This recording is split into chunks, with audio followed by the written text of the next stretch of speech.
Satpol PP dan Damkar menertibkan sejumlah pelanggar aturan PSBB di Makassar.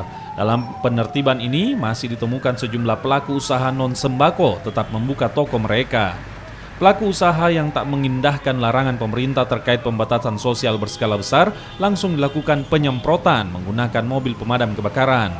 Air yang disemprot menggunakan zat pewarna merah untuk menandai toko yang sudah disemprot karena melanggar aturan.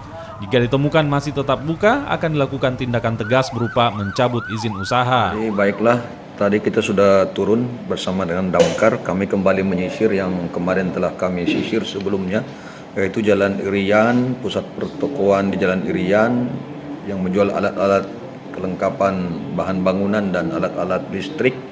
Itu kita siram lagi kembali, kemudian di Jalan Bandang yang ada bengkel-bengkel. Bahkan ini sampai ke Jalan Veteran Utara, Veteran Selatan, Alauddin, bahkan sampai Jalan Jalan Dain Tata sampai ke Jalan Ratulangi, Pak Bembaing. Jadi ini memang ada beberapa yang sudah sadar, namun ada beberapa hanya sebagian kecil yang tidak sadar. Jadi kita tidak berhenti untuk menyiram.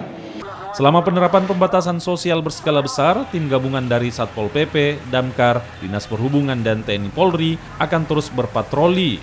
Patroli akan dilakukan 3 kali dalam sehari untuk memutus mata rantai penyebaran COVID-19. Arif Tirtana, Kompas TV Makassar.